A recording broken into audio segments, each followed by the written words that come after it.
പോരായിരുന്നോ? അപ്പൊ നല്ലപോലെ പരീക്ഷ എഴുതാൻ പറ്റുമോ? പരീക്ഷയ്ക്കോ? പിന്നെന്തോ ഞാനോർത്ത് ബാത്റൂമിൽ പോകാൻ പാടായിരുന്നു. ഓളെ ഞാൻ പരീക്ഷയുടെ കാര്യമില്ല നിന്നോട് പറഞ്ഞു. നീ മാർഗം നിന്റെ പേപ്പറിന്ന് കാണിച്ച്. ഇന്നലെ മാർക്കാണോ? ആ അതെ. അയ്യോ, ഇതെങ്ങനെ ഒപ്പിച്ചടാ നീ? 75-3. ഞാൻ കോപ്പി അടിച്ചതാ. കോപ്പി അടിച്ചോ? എന്താ കോപ്പി അടിക്കാതെ? എടാ ഞാൻ കോപ്പി അടിക്കാൻ ഞാൻ കെമിസ്ട്രിയുടെ കൊണ്ടുവരുമ്പോ അന്ന് ബയോളജിയുടെ കൊണ്ടുവരുമ്പോ അത് കണക്ക്. എന്തിനാ വെറുതെ വെട്ടിക്കളയുന്നത്? അതുകൊണ്ട് ഞാൻ കൊണ്ടുവരാത്തെ. നീ ഇത് പേപ്പർ കാണിച്ചിട്ടേ ഷൈൻ ചെയ്തോ? ഈ 3 മാർക്ക് മേടിച്ചിട്ട് ഞാൻ എന്തോ ഷൈൻ ചെയ്യാനാ? എടാ ഒപ്പിടത്തില്ലോടാ. ഓ അതാണോ ഷൈൻ? ഷൈൻ ഷൈനാണോ?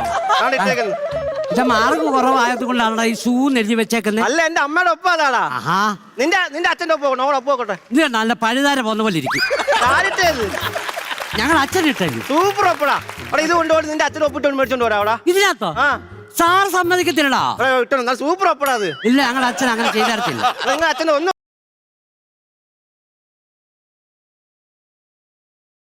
പറയടാ. ഞങ്ങളുടെ അച്ഛൻ നിനക്കറിയാൻ പറ്റോണ്ട പന്നിനാ. അയ്യോ, നിങ്ങളുടെ അച്ഛൻ സൂപ്പറാണ്.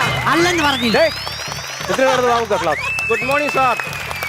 എടാ, നിങ്ങളോട് ഞാൻ നേരത്തെ പറഞ്ഞിട്ടില്ലേ ക്ലാസ്സിൽ കയറുമ്പോൾ നിശബ്ദത പാലിക്കണമെന്ന് പറഞ്ഞിട്ടുണ്ടോ?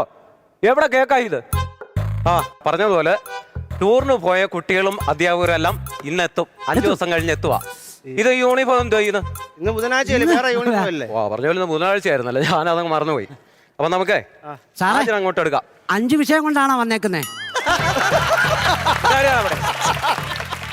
ഇരിക്കേ, സിറ്റ് ഡൗൺ.